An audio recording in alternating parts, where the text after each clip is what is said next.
제자들이 예수님께 천국에서 큰 자가 누굽니까? 큰 자가 누구냐? 이 말은 높은 자리 어떻게 올라갑니까? 이런 질문이라고도 볼 수 있습니다. 사람들은 더 높아지고 더 성공하고 더 잘 되기를 바라죠. 제자들에게도 큰 자가 되고 싶은 욕심이 있었습니다. 1절에 보시니까요. 그때의 제자들이 예수께 나와 이르되 천국에서는 누가 크니까? 하나님 나라에서는 어떤 사람이 큰 자입니까? 어떻게 하면 하나님 나라에서 높은 자리에 올라갑니까? 어떻게 하면 하나님 나라에서 더 권력을 가질 수 있을까요? 이런 질문이라고 볼 수 있습니다. 자, 이 질문의 배경을 좀 보시면요.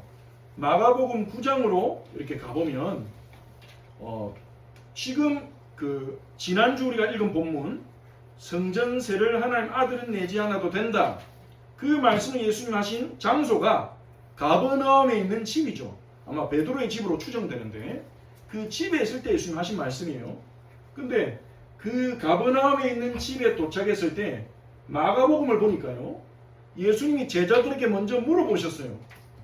이 질문한 타이밍이 성전세 가르침 전인지 후인지는 정확하게 알 수 없습니다만은 그 집에서 예수님이 제자들에게 물어봤어요.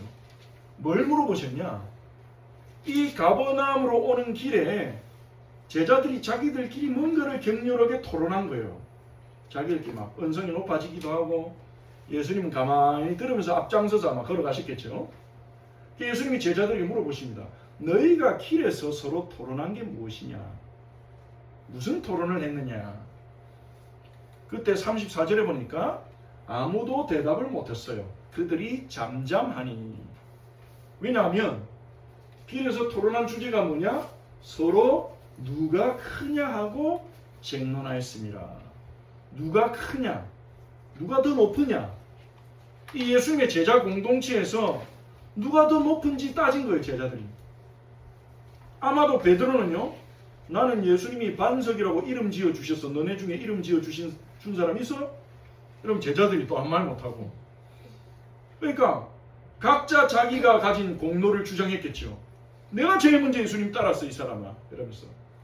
빌립 같은 경우에도 나 세례요한 따라가다가 세례요한이 예수님 얘기한 거 듣고 바로 따라갔어. 이러면서 자기들끼리 공로를 주장했겠죠. 예수님 물어보니까 창피해가지고 아무 말도 못했어요. 자기들도 알아요. 이게 아니라는 걸 아는데 자꾸 나오는 겁니다. 자, 제자들이 그럴 수밖에 없는 거예요. 제자들은 어려서부터 높아지려는 사람들을 보고 자라났어요.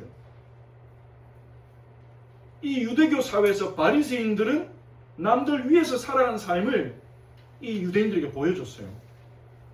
이 바리새인들은요, 사람들에게 인정받고 자기들을 따르게 하기 위해 물론 그들의 마음에는 이 무지몽매한 백성이 우리를 따라 하나님의 율법을 지키는 삶에 헌신해야 된다. 이런 거룩한 자기들 나름대로의 거룩한 동기로 시작인지 모르겠습니다. 그래서 자기들을 존경하고 따라오게 하기 위해서 이 사람들은요, 이런 여러 가지 사람들에게 존경받기 위한 외식적인 행동을 했습니다. 그 중에 하나가 예수님이 지적하신 게 마태복음 23장 5절 7절 보면 그들의 모든 행위를 사람에게 보이고자 하나니, 자기들이 기도하는 거나 구제하는 것들 이들은요 사람에게 보여주고자 했어요. 그들에게는 이유가 있었을 겁니다. 그래야 우리가 기도하는 거 보고 저 사람들이 기도해야 될 거 아니야. 우리가 금식하는 거 보고 저 사람들이 자극받아서 금식해야 될 거 아니야. 그래서 이 사람들은요 기도할 때도요 사람들이 많은 곳에 가가지고 큰 소리로 이렇게 되어 있습니다. 하늘에 계신 아버지, 하늘에 계신 하나님 아버지, 하나님 여호와여 우리를 긍휼히 여기소서 막 이러면 사람들이 지나가면서 역시 바리새인 기도의 사람이다. 우리도 저렇게 기도해야 되는데 이러면서 이제 지나가고요. 금식할 때도 이 사람들은 티를 팍팍 냈어요. 막 금식할 때도 막 얼굴에 막 얼굴 굉장히 이제 세수도 제대로 안 하고 수염도 안 깎고 이렇게 막 해가지고 나 금식해요 이런 티를 막 내면서 사람들 많은데 앉아가지고 머리에다가 재 뿌리면서 주여 우리 이스라엘을 해방시켜 주옵소서 이러면서 기도하면서 금식하고 와 또 저분 금식하네 또 저 랍비 금식하네 역시 우리가 따라야 될 뿐이야. 어떻게 저렇게 수시로 금식하고 기도하실 수가 있지? 그러니까 예수님 마태복음 6장에 그 얘기하신 거예요. 사람 앞에서 기도하지 마라. 나팔 불지 마라. 기도하려면 조용히 골방에 들어가서 기도해라. 너네가 기도하는 걸 사람에게 보여줘서 사람들이 너희들 믿음 좋다고 칭찬한다면 너희들 이미 상급을 다 받은 것이다. 하나님께 받을 것이 없다. 금식할 때도 금식하는 티 내지 말고 금식해라. 금식할수록 세수도 깨끗이 하고 머리에 기름 바르고 다녀라. 그래야 하나님 앞에서 하는 금식 아니냐. 예수님은 제자들이 오히려 그렇게 가르치셨죠. 아마 바리새인의 모습을 알고 있는 제자들에게 그렇게 하는 것이 외식임을 가르치기 위한 부분이었겠죠. 이 바리새인들이 모든 행위를 그렇게 사람들에게 보이고자 했습니다. 경문띠를 넓게 하고, 경문띠는 뭐냐?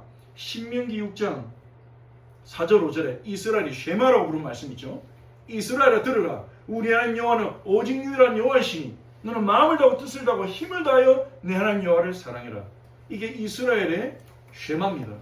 이거를요, 신명기 6장에 보면 하나님이 모세를 통해서 그 말씀을 이마에도 붙이고 팔에도 감고 어디서든지 그 말씀을 읽고 가르치라 그랬어요.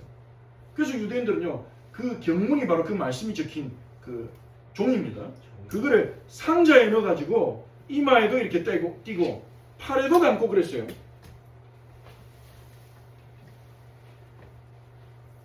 팔에도 감고 그랬는데 그게 이제 경문띠입니다. 그거를 넓게 해서 그 경문도 크게 보이게 하고, 그리고 옷술을 길게 하고, 옷술이라는 거는 그 구약에 보면 하나님 이스라엘 백성에게 여기다가 이제 실을 꼬아가지고 만든 이제 옷술을 여기에 달라고 했어요.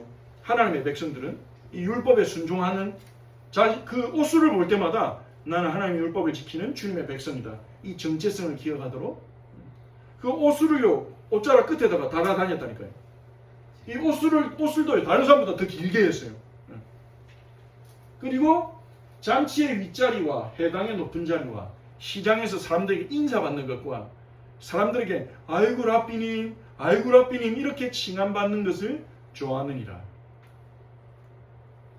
사람들에게 높이 여김을 받는 것을 좋아하느니라.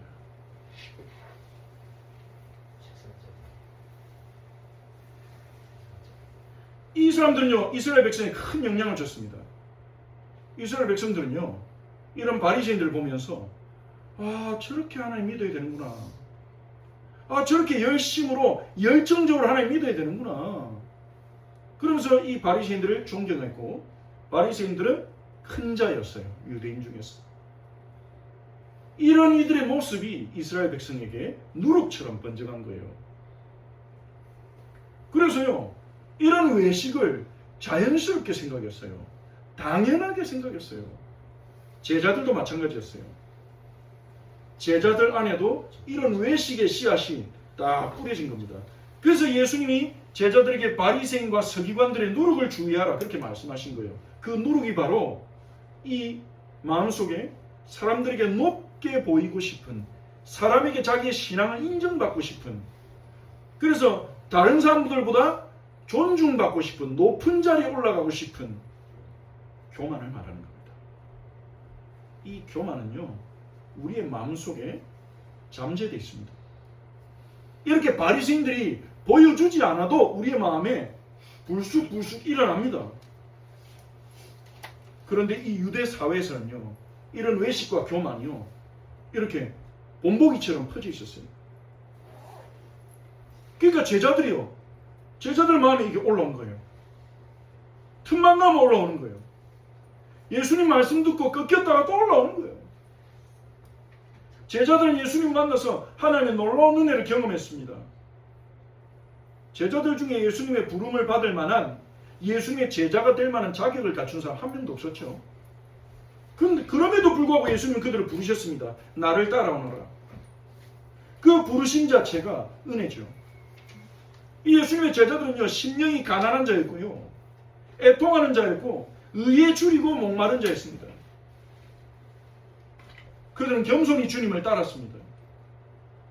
그런데 그들이요, 예수님의 놀라운 권세를 보면서, 예수님을 따르는 수많은 회중들을 보면서, 그 회중들이 예수님을 막 왕으로 모시고 싶어하고 이런 추종하는 모습들을 보면서 자꾸 욕심이 올라오는 거예요.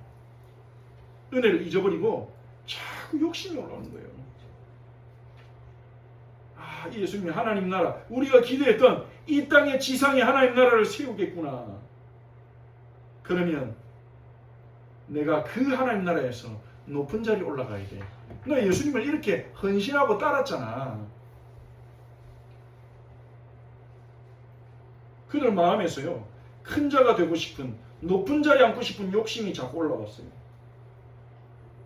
그러다 보니까 그들은 제자 공동체에서 자신들의 공로를 자꾸 생각했습니다. 내가 이렇게 예수님 헌신하고 나 그물도 버리고 예수님 따랐는데 자격 있지 뭐 나는. 하나님 나라 생기면 누가 이 하나님 나라에 장관하겠어? 누가 이 하나님 나라에 중요한 요직을 맡겠어? 당연히 예수님을 모시고 예수님을 따랐던 우리가 해야 되겠지. 자신들이 다른 제자들 위에 존경받을 자격이 있다는 생각이 들었죠. 그리고 다른 사람들이 혹시 나보다 더 높이 올라가면 어떡하지? 저 베드로가 나보다 더 높이 올라가면 어떡하지? 이런 생각들이 들었습니다. 심지어요, 이 세베대 아들 요한과 야고보는요, 예수님을 따로 찾아가가지고, 그것도 자기 어머니 모시고, 신약 시대에도 이 치맛바람이 있어요. 엄마가 아들, 다 큰 아들 둘이 데리고 예수님께 가가지고, 주여, 주께서 영광의 자리에 오르실 때 내 큰 아들은 오른쪽에, 내 작은 아들은 왼쪽에 두십시오. 그걸 보고 있는 나머지 10명의 제자들은 이를 갈았을 겁니다. 후두둑. 저것들이 선수를 쳐 이러면서, 저 어머님 저 너무하시네 막 이러면서. 예수님은요, 기가 막히시지 않았을까요? 그래서 예수님 물어보십니다. 너희가 내가 마실 잔을 감당할 수 있겠냐? 예수님이 십자가에 죽으러 오셨는데, 그게 예수님이 영광을 받으시는 길인데, 우리를 위해 죽으시고 우리를 살리신 것이 예수님의 영광의 자리인데, 제자들은 그걸 모르고요, 말해줬는데도 알아듣고 싶지 않은 거예요. 계속 듣기 싫어하잖아요. 받아, 우리 충분히 감당할 수 있습니다. 그러니까 예수님이 너희가 감당하지 못할 것이다.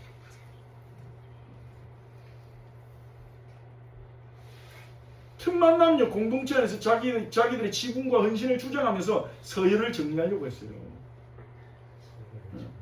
근데 이것은 비단 제자들만의 이야기가 아니죠. 우리 역시도 그렇지 않습니까? 하나님의 은혜로 우리가 죄인임을 겨우 깨달았어요. 못 깨닫는데 하나님 은혜로 문제와 고난과 어려움을 만나서, 한계를 만나서 자녀 문제, 건강 문제, 경제 문제, 개인 문제, 정신 문제, 온갖 문제를 통해서 겨우 죄인임을 깨달았어요. 겨우 우리의 교만이 꺾이고 하나님 은혜가 필요한 자임을 우리가 깨닫고, 그 자리에 내려가니까 예수 그리스도가 보이고, 그전엔 예수 그리스도 관심도 없고 예수 그리스도 내 인생에 의미도 없고, 남들이 예수 믿더라도 나와는 상관없는 것 같았는데, 그 자리에 떨어져 보니까, 그 상태에 가보니까 예수 그리스도가 나에게 구원자의 신이 보이고 믿어져서 은혜로 구원받았는데, 그런데 자꾸 교만이 올라와요. 은혜로 시작해놓고 교회 가가지고 다른 사람 잘못이 자꾸 보이고, 그리고 내가 은혜로 섬겼는데 보상심리가 생기고, 내가 이만큼 했으니 하나님이 뭘 주셔야 되지 않나, 근데 왜 자꾸 나한테 이런 어려움 주시나, 억울하고 다른 사람과 비교하고, 주님 저 사람은, 저 형제는, 저 자매는, 저 집사님은 응답해주고 왜 나는 안 줍니까? 모이면 뒤에서 남을 걱정해 주는 것처럼 깎아내리고, 기도해 줘야 된대 이러면서 다른 사람의 금을 얘기하고, 이러는 중에 더 심각한 건요, 우리가 받은 은혜에 대한 감사와 기쁨을 잊어버리는 거예요. 감사와 기쁨이 마음속에서 사라져버리는 거예요. 감사 없는 마음에요, 남보다 높아지는 마음이 금세 들어옵니다. 뭔가 내가 남보다 더 높아지고, 남보다 더 잘하고, 남이 내 말대로 움직이고, 내가 남들보다 더 뛰어나다는 사실을 느낄 때, 뭔가 내가 가치 있구나, 내가 중요하구나, 이렇게 느끼던 과거의 감각으로 다시 돌아가던 거예요. 이젠 아닌데 하나님 자녀는요. 그러니까 막 교회를 다른 교회보다 더 성장시키고 싶고 우리 교회 다른 교회보다 더 키우고 싶고 사역을 다른 사람보다 더 잘하고 싶고 많은 열매를 맺어서 사람들에게 인정받고 싶고 이런 마음들이 생기는 겁니다. 이런 마음들은요 공동체의 분열을 일으킵니다. 교만은요 분열을 일으키고 공동체를 파괴해요. 이런 마음이 우리의 마음에 들어오게 되면요 뭔가 잘 못하는 사람, 못 따라오는 사람 이런 사람을 방해물처럼 여기게 됩니다. 저 사람 때문에 우리 교회가 발전이 없고 저 사람이 우리 교회를 어렵게 하고 이런 말도 안 되는 생각이 올라옵니다. 서로 비판하고 정지하고 이런 일들이 일어난 것은 금방 일어나 버립니다. 제자 공동체 이라는 일이고요. 우리에게도 일어나고 있고 일어날 수 있는 일입니다. 그런 제자들을 향해서 예수님 뭐라고 하실까요? 사실은요 질문이 틀렸잖아요. 천국에 하나님 나라에 무슨 그런 다른 사람보다 더 높은 수직적인 구조가 있으며 하나님 나라 안에서 하나님 나라에서는 주 예수 그리스도와 하나님 말고는 다 똑같은 형제 자매들인데 무슨 그 하나님 나라 안에 들어가가지고 또 더 높아지려는 마음이 있습니까? 질문이 틀렸잖아요. 근데 예수님은요 우문현답을 하시는 분이죠. 어리석은 질문해도 지혜롭게 본질을 가르치시는 분입니다. 예수님이요 돌이킬 길을 알려주십니다. 자 2절을 보시면요 예수님이 천국에서 누가 큽니까 예수님? 어떻게 해야 높은 자리에 올라간대요? 또 그런 의미도 있었겠죠. 우리 중에 누가 예수님 제일 수제자입니까? 누가 제일 잘했습니까? 누가 짱이냐. 그때 예수님이요 어린아이 한 명을 데리고 옵니다. 어린아이 한 명. 여기서 말하는 어린아이는요 일어설 정도는 돼요. 예수님이 어린아이를 불러서 그들 가운데 세우셨다 그러니까 일어설 정도는 되고 다른 복음서에 보면 예수님이 안으셨다고 해요. 그러니까 이 청년들은 예수님 들어서 앉기가 어렵겠죠. 그러니까 여기서 말하는 어린아이는 이제 일어설 나이는 되는데 이제 어른에게 품에 푹 안길 수 있는 어린아이를 말하는 거죠. 한 4-5살에서 한 8살, 뭐 9살까지도 갈 수 있겠죠. 그 어린아이를 딱 데리고 와서 예수님이 제자들 가운데 딱 세우신 거예요. 그러니까 제자들이 왜 얘를 데리고 오지 그랬겠죠. 데리고 와서 뭐라고 합니까? 너희가 돌이켜. 여기서 돌이켜란 말은 헬라어로 스트레포라는 단어인데요. 반대로 돌리다는 거예요. 반대로 돌리다. 바꾸다. 너네가 바꾸어야 한다. 돌이켜야 한다. 어떻게 해요? 어린아이들과 같이 이 어린아이와 같이 되지 아니하면 결단코 천국에 들어가지 못하리라. 제자들은 천국에서 누가 큽니까? 물어봤는데요. 예수님은 천국에 들어가지도 못한다.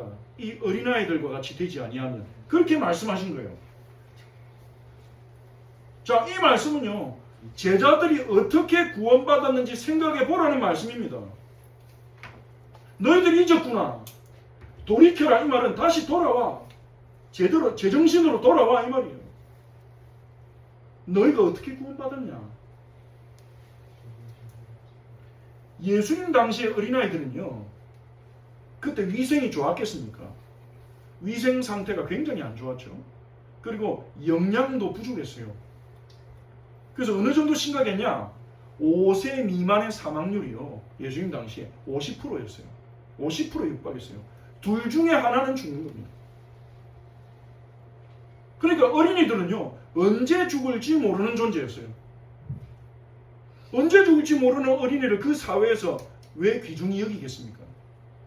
지금이야 아동인권이 많이 올라갔고 어린이 날도 있고 어린이를 귀히 여기려는 이런 마음들과 태도들이 사회 곳곳에서 문화적으로도 있지만 예수님 당시에는 아니었단 말입니다. 어린이는 귀히 여김 받는 존재가 아니었어요. 어린이는 완전한 인격으로 취급 못 받았어요. 심지어 부모들이요. 애가 언제 죽을지 모르니까 정서적으로 어느 정도 거리를 뒀다는 말도 있습니다. 살아남을 때까지. 괜히 마음 많이 줬다가 죽으면 자기가 너무 힘드니까. 그런 말도 안 되는 시대였어요. 그러니까요, 인구 조사를 하거나 어떤 공적인 숫자를 파악할 때는, 공식적인 숫자를 파악할 때는 아이들의 숫자를 세지 않았어요. 신약 성경에도 여자들과 아이는 안 세잖아요. 유대인 남자의 수만 5천이었더라. 남자의 수만 3천이었더라. 이런 식으로 세지 않습니까? 그런 어린아이들 예수님 데려다 놓은 겁니다. 어린아이들이 그렇게 대접받는 시대다 보니 어떤 가정의 부속물로 살아남을지 아닐지 모르는 그런 존재로 대접받는 시대다 보니 이 부모들이 애들 데리고 예수님께 데리고 오니까 제자들이 어디 어린애들 예수님께 데리고 와, 이렇게 하다가 예수님께 한마디 듣고 혼나죠. 이 어린애들은요, 부모의 도움이 없으면 생존할 수가 없었습니다. 돌이켜 어린아이들 같이 되라는 말은 무슨 말입니까? 어린아이들이 부모의 도움 없이는 생존할 수 없는 것처럼 자신이 하나님의 도움 없이는 생존할 수 없는 연약한 존재임을 알아차리라는 거예요. 하나님의 도움 없이는 살아갈 수 있는 존재임을, 갈 수 없는 존재임을 깨달으라는 것입니다. 주 없이 살 수 없는 존재임을 알라는 것입니다. 근데 그걸 깨닫기는 참 어렵습니다. 문제나 갈등이 생기면요, 힘든 나머지 잠깐 사람들이 마음이 약해집니다. 근데 금방 다른 사람 탓을 하거나 누군가를 원망하거나 아니면 문제에 대한 해결책을 찾아서 움직이다가 상황이 조금 좋아지면 금세 다시 돌아갑니다. 원래대로 잊어버리고 맙니다. 그래서 문제 와가지고 기도해 주세요 했다가 조금 나아지면요, 연락 끊는 사람들이 한둘이 아닙니다. 우리의 본성은요, 우리의 내면의 상태를 직시하잖아요. 우리의 본성은 우리 너머에 계신 하나님을 찾지는 않습니다. 진리를 찾지 않아요. 하지만 하나님이 우리에게 은혜를 베푸시면, 하나님 우리에게 은혜로 역사하시면 우리에게 와 있는 고난이나 고통이 일하기 시작합니다. 고난과 고통 속에서 우리의 눈이 열립니다. 우리의 영적인 비참함을 알게 됩니다. 우리 안에 있는 죄성, 우리 안에 있는 교만, 우리 안에 있는 약함, 우리 안에 있는 악함, 이기심, 이런 게 드러나 보입니다. 나는 구원이 필요한 자구나. 나 하나님의 도움이 필요한 자구나. 그러니까 눈이 열려서 하나님께 부르짖게 됩니다. 그때 우리의 마음이 어린아이가 같이 되는 거예요. 하나님 도움이 필요해요. 살려주세요. 도와주세요. 구원해주세요. 그런 심령이 되는 것입니다. 하나님 은혜가 우리의 고난과 고통 가운데 우리에게 임할 때, 우리의 실패 가운데 임할 때요, 그제서야 복음이 되는 거예요. 우리 아무리 좋은 소식이라도 그 사람들에게 좋은 소식이 안 됩니다. 하지만 하나님 은혜가 우리 안에 역사하셔서 우리에게 임한 고난과 고통과 실패와 갈등과 이것들이 일하기 시작해서 우리의 내면에 하나님 없는 황폐한 상태, 하나님 없는 부실한 상태, 하나님 없는 소외된 상태, 이게 드러나고 보일 때 그제서야 나는 하나님이 필요하구나. 나는 내가 믿고 의지할 대상이 필요하구나.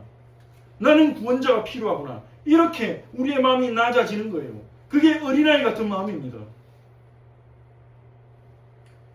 복음을 딱 들어보면요, 다른 길이 없다는 걸 알게 돼요. 하나님의 아들이 우리 대신 죽는 것 외에는, 우리의 죄를 다 갚아주시는 것 외에는 우리가 하나님과의 관계로 회복하는 다른 길이 없습니다. 하나님이 필요한데, 우리 인생에 우리 영혼에 하나님이 필요한데, 하나님이 주신 은혜가 필요한데 그 하나님 만나는 다른 길이 없다는 거예요. 십자가 외에는 다른 방법이 없어요. 예수님의 십자가를 통해서 우리는 죄에 대하여 죽었고, 이제는 성령님을 우리 마음에 모시고 그분과 동행하는 존재로 거듭난 거예요. 성령의 인도를 받아 예수님의 음성을 듣고 예수님을 따라갈 수 있는 존재가 됐어요. 그런 존재가 된 겁니다. 하나님의 은혜로. 그래서 우리는 이제 선택할 수 있는 거예요. 예전에는 선택할 수 없었던 삶을 하나님신 말씀대로 순종하는 삶, 그리고 우리가 순종하는 삶을 살 때 우리의 삶을 통해서 하나님 나라가 이루어지는 겁니다. 이 땅에. 이런 어린아이 같은 마음, 나는 하나님이 필요하다, 나는 하나님의 은혜가 필요하다, 나 홀로 설 수 없다, 이런 어린아이 같은 겸손한 마음, 그 마음으로만 천국에 들어갈 수 있습니다. 왜냐하면 그 마음으로만 복음을 받거든요. 그 마음으로만 그리스도를 붙들거든요. 하나님 은혜로 우리의 모든 교만과 높아진 자아가 깨지고 어린아이같이 낮아져서 예수 그리스도를 붙들 때, 예수 그리스도의 십자가를 붙잡을 때 하나님 나라가 우리 삶에 시작되는 겁니다. 그걸 천국에 들어간다고 말할 수 있는 겁니다. 예수님은 큰 자가 되려는 제자들에게 말씀하십니다. 너희가 큰 자였다면 하나님 나라에 들어오지 못했다. 너희가 어린아이같이 낮아졌기 때문에, 너희가 심령이 가난했기 때문에 나를 따라온 거 아니냐, 천국 백성이 된 게 아니냐. 그런데 어째서 다시 큰 자가 되려 하느냐. 돌이켜라. 그리고 4절에서 말씀하십니다. 4절을 같이 읽어봅시다. 그러므로 누구든지 이 어린아이와 같이 자기를 낮추는 사람이 천국에서 큰 자니라. 아멘. 천국에서 큰 자, 제자들이 생각했던 개념의 큰 자가 아닙니다. 천국에서 제자들, 천국 백성들 위에 중간 관리자로 딱 서가지고 너네들 예수님 말씀 잘 들어, 내 말 들어, 이러는 큰 자가 아닙니다.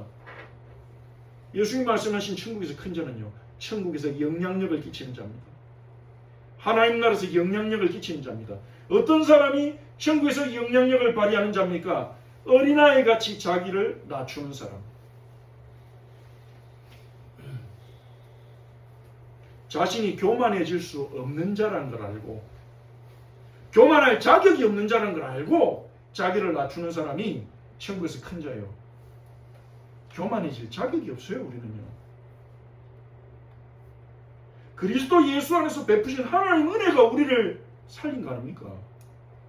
예수님은요, 우리의 모든 죄를 짊어지시고, 과거, 현재, 미래 모든 죄를 짊어지시고, 우리 대신 십자가에서 죽으심으로 우리를 죄와 사망으로부터 해방시켰어요. 우리가 하나님께 심판받지 않는 것은, 우리가 지옥에 가지 않는 것은, 우리가 멸망받지 않는 것은 우리의 선함 때문이 아닙니다. 예수 그리스도의 죽으심 때문입니다. 그분이 대신 벌받았고, 그분이 대신 진노받았고, 그분이 대신 형벌받으셨습니다. 그 정도가 아니라 또한 예수님은요, 우리 대신 죽기까지 완전한 순종하셨어요. 십자가에 죽기까지 완전한 순종하셨어요. 우리는 못하는 그것, 우리는 완전한 순종을 죽기까지 하는 게 아니라 평생에 한두 번 하기도 힘듭니다. 근데 예수님은요, 우리를 대신해서 죽기까지 아버지의 뜻대로만 사셨어요. 완전한 순종을 하셨어요. 그리고 그 완전한 순종을 할 때 주어지는 의로움, 그 의로움을 예수 믿는 우리에게 그냥 주십니다. 그래서 사도 바울은요, 로마서 4장 6절 8절 이렇게 말합니다. 우리 함께 읽어볼까요? 일한 것이 없이 하나님께 의로 여기심을 받는 사람의 복에 대하여 다시 말한 바, 불법이 사함을 받고 죄가 가려짐을 받은 사람들은 복이 있고, 주께서 그 죄를 인정하지 아니하실 사람은 복이 있도다 함과 같으니라. 우리에게 정확하게 이루어진 말이 아닙니까? 예수 믿고 구원받고 의롭게 된 우리에게 일한 것이 없이 의롭게 될 행위가 없는데, 우리 하나님께 너는 의롭다, 형제야 너는 의롭다, 의롭다 할 만한 일한 것이 없어요. 없는데 하나님께 의로 여기심을 받는 사람의 행복, 그 행복이 우리에게 주어진 거 아닙니까? 그 복은 다윗이 말한 거예요. 시편에. 구약에서부터 예언된 거예요. 불법이 사함을 받고 죄가 가리어짐을 받은 사람들은 복이 있도다. 주께서 그 죄를 인정하지 아니하실 사람은 복이 있도다. 이 복을 우리가 받은 거 아닙니까? 우리의 행위가 없이. 여러분, 의롭다함을 얻었다. 이거는 보통 말이 아닙니다. 의롭다함을 얻었다. 그 말은요, 완성됐다는 거예요. 의롭다함을 얻었다. 여러분이 예수 그리스도 안에서 의인이란 말은 무슨 뜻인 줄 압니까? 하나님이 여러분 볼 때 너무 완벽하고 흠이 없어서 지금 당장 천국으로 불러도 될 만한 사람이라는 거예요. 그냥 구하면 하나님이 다 들어줄 만한 사람이라는 거예요. 의인. 근데 우리는 그런 의인 아니잖아요. 우리 상태는, 우리 삶은. 그런데 그리스도 안에서 의인이 됐다고 성경은 선언합니다. 그리스도가 선언합니다. 우리의 행위가 하나도 반영되지 않았어요. 그럼 누구의 행위로요? 그리스도의 행위로. 그래서 찬송가 252장입니까? 나의 죄를 씻기는 그 가사 중에 이런 가사가 있죠. 나의 의는 이것뿐 예수의 피밖에 없네. 예수 그리스도의 의가 우리의 의가 되어서 우리를 의롭게 한 것입니다. 하나님께 인정받았습니다. 우리는요. 일한 것이 없이 하나님께 의롭게 여기심을 받는 행복이 우리에게 임한 거예요. 여러분 이걸 자꾸 생각하고 누리셔야 됩니다. 이걸 모르면 어떻게 됩니까? 다시 종처럼 행동해요. 막 하나님께 막 내가 잘해가지고 인정받고 상급받고 응답받고 축복받아가지고 올라가야지. 하나님 얼마나 멍치시겠습니까? 내가 너희를 위해 해준 것을 아무것도 모르고 있구나. 여러분은요 그리스도 안에서 의롭다 인정함을 받았습니다. 예수를 믿는 순간. 그러니까요 인정받기 뭘 안 해도 돼요. 하나님께 뭐 자꾸 인정받기 위해서 사람을 교회 많이 데리고 와야 되고 교회를 크게 성장시켜야 되고 건물을 지어야 되고 인정받기 위해서 하지 마시라는 거예요. 하나님께 인정받으려고 막 몸부림치실 필요가 없어요. 이미 인정하고 계세요. 그리스도 안에서 너는 내 자녀다. 너는 내 아들이다. 내 딸이다. 너를 구원하기에 내 하나뿐인 아들을 내가 내놨다. 그게 너희를 향한 내 사랑이다. 주님 그렇게 말씀하시는 거예요. 이 은혜 받은 우리가 어떻게 교만할 자격이 있습니까? 어떻게 남들 위로 올라갈 생각을 하겠습니까? 이 은혜를 생각하면 아니야.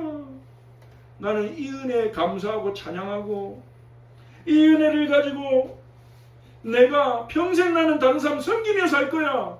이렇게 부족해도 모자라잖아요. 그리스도 안에서 여러분 하나님께 인정받았습니다. 큰 자가 안 돼도 돼요. 큰 자가 될 필요가 없습니다. 큰 자가 되는 게 아니라 큰 은혜를 깨달아야 됩니다. 큰 은혜. 큰 사랑을 여러분 깨닫고 그 안에 거하십시오.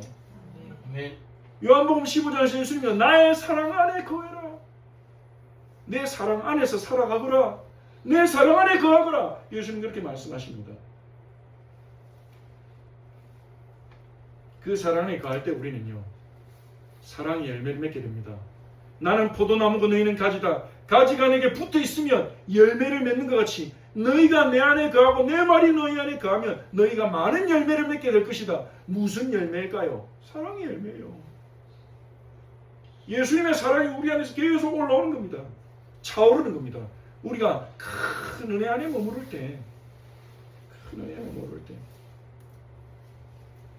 그럼 복 받기 위해서 헌신하는 게 아니라 하나님께 인정받고 좋은 거 받기 위해서 헌신하는 게 아니라 하나님 너무 사랑해서 섬기고 싶으죠. 성도가 너무 귀히 보이니까 섬기고 싶으죠.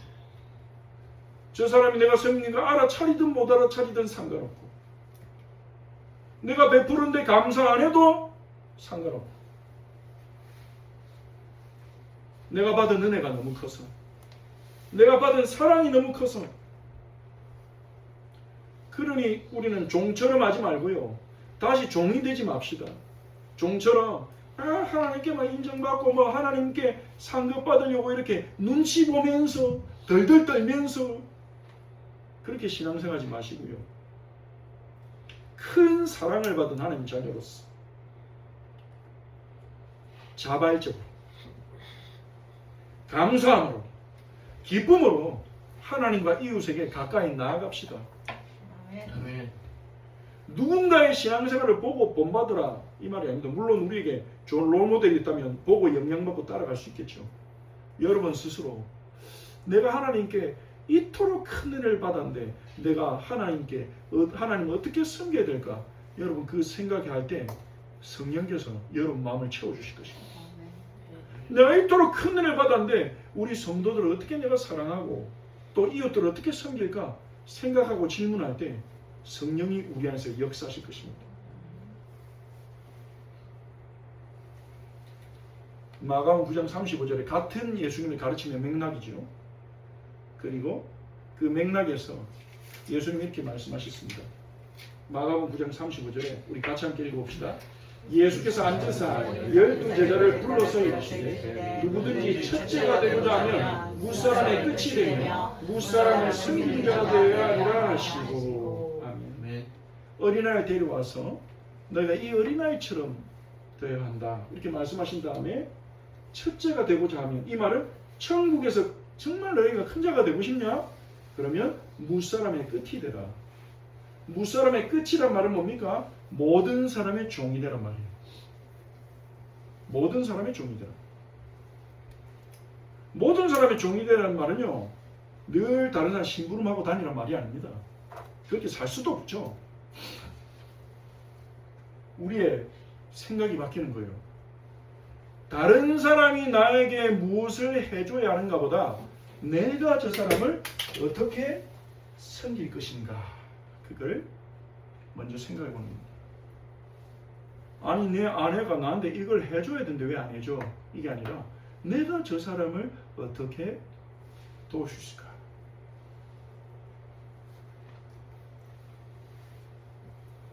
아니 내 남편인데 이걸 해야지.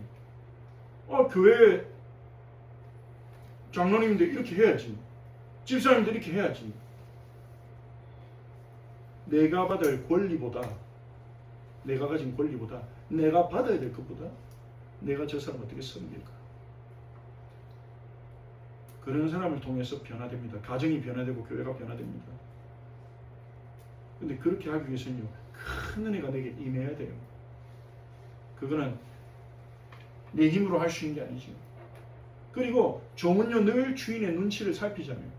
그것처럼 모든 사람이 종이 된다는 말은 무슨 말입니까? 내가 만나는 사람들의 필요와 아픔에 관심을 두고 자세히 살펴보는 겁니다.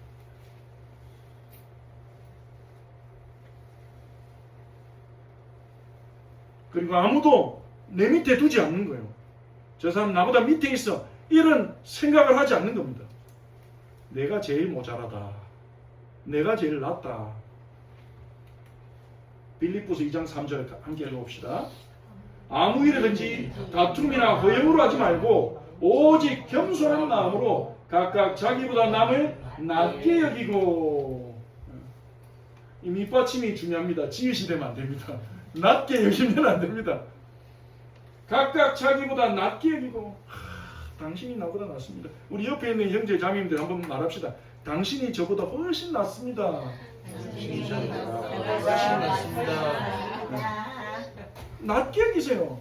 자꾸 저 사람이 나보다 낮게 여기니까 자꾸 가르치려고 하고 자꾸 불만이 생기고 뭔가 이 사람이 나보다 더 뛰어난 점이 있다고 생각하세요.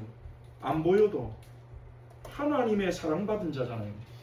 예수 그리스도의 보혈에 사랑받은 자잖아요. 그게 천국에서 큰 자예요. 근데 이거를요 강제로 종이 되면요 기분 나쁜데 안 섬겨도 되는 사람이 사랑해서 내가 가서 봉사를 한다. 그럼 내 마음도 기쁘고 사람들도 감동받잖아요.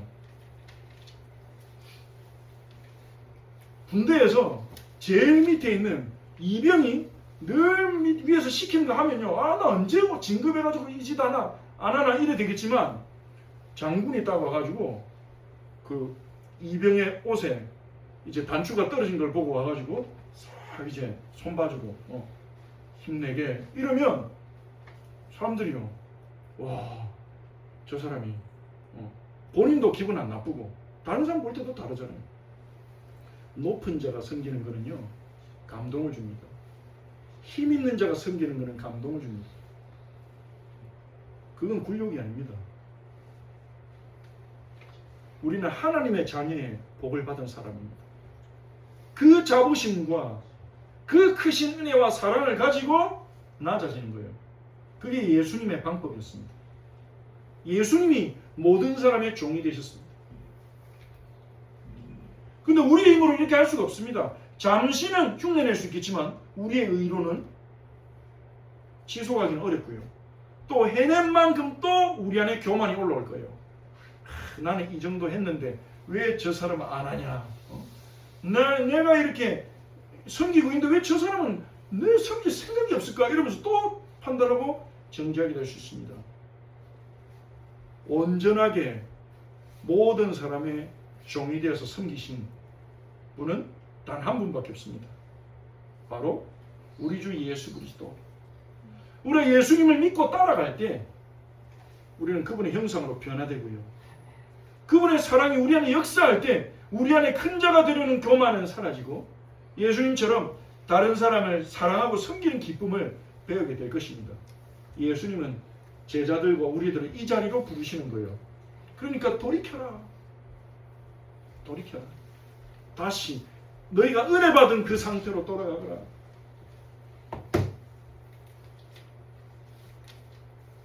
그리고 마지막 5절을 보시면요.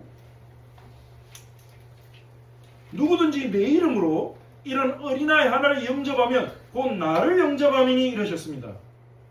이런 어린아이는 실제 어린아이들도 포함하지만 좀 전에 예수님이 언급하신 것처럼 어린아이 같이 된 제자들을 포함하는 거죠.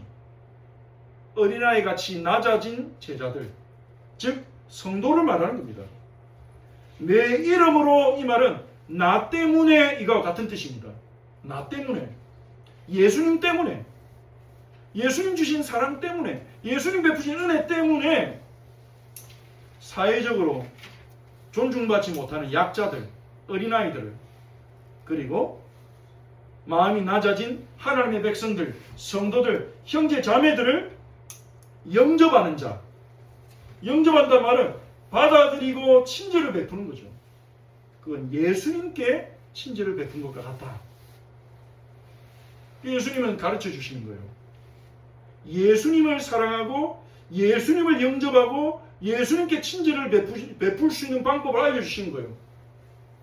그게 바로 너희 옆에 있는 어린아이들을 너네가 영접하는 것이다. 놀라운 비밀이죠. 이러한 가르침은 마태복음 25장에 나오는 양과 염소의 비유에서도 나타납니다. 예수님은요, 종말론적인 모습으로 영광의 보좌에 앉아 계십니다. 그리고 양과 염소로 상징되는 구원받은 백성과 구원받지 못한 백성을 자기 앞에 세우시는데요. 양들은 오른쪽에, 염소들은 왼쪽에 딱 세웁니다. 그리고 양들, 의인들에게 말씀하십니다. 창세로부터 너희를 위하여 예비된 나라를 상속받아라. 그러면서 그 양들에게 예수님 이렇게 말씀하십니다. 너희들은 내가 배고플 때 먹을 것 주었다.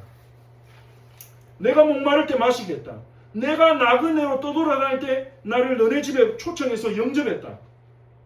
내가 헐벗었을 때 옷을 벗어주었고, 내가 병들었을 때 돌봐줬고, 내가 감옥에 갇혔을 때 너네가 와서 만나주었다. 그러니까 의인들이 물어봅니다. 아니 예수님, 우리가 언제 예수님께 그렇게 했습니까? 우리는 예수님께 그렇게 한 적이 없습니다. 그러니까 40절에서 예수님 말씀하신, 인자가 말씀하신 게 이겁니다.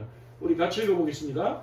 임금이 대답하여 이르시되 내가 진실로 너희에게로노니 너희가 여기 내 형제 중에 지극히 작은 자 하나에게 한 것이 곧 내게 한 것이니라.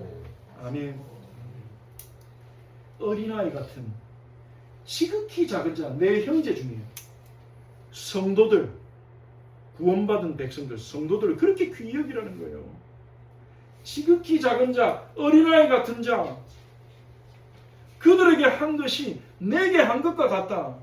그 말은 무슨 말입니까? 예수 그리스도는 어린아이를 통해 어린아이 같은 연약하고 또 낮아진 우리 형제 자매를 통해 우리 곁에 계십니다.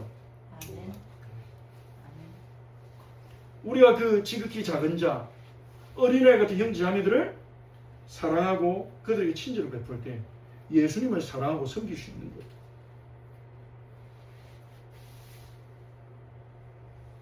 이것이 예수님의 가르침입니다. 자, 말씀의 결론을 맺겠습니다. 큰 은혜 안에 가봅시다. 큰 자가 되려 하지 말고 큰 은혜 안에 가봅시다. 큰 은혜 안에. 우리 옆에 있는 형제 자매들이 한번 격려합시다. 권면합시다. 큰 은혜 안에 가봅시다. 큰 은혜 안에 거합시다. 네. 큰 은혜에 가기 위해서요, 여러분 어린아이 같은 마음이 되도록 기도합시다.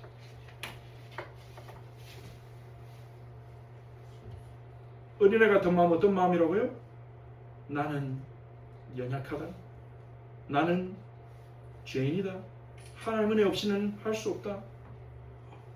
주의 은혜 없이는, 그리스도 없이는 나는 구원받을 수 없다. 그 철저한 나의 상태를 알고 낮아지는 마음.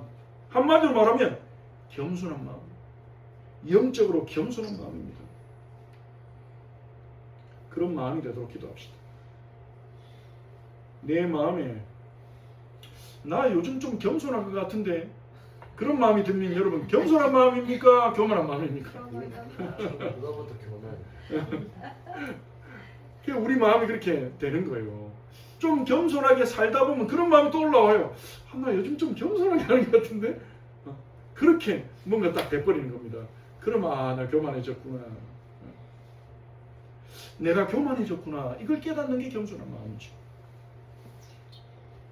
예수 그리스도 안에 있는 큰 은혜를 깨닫도록 기도합시다.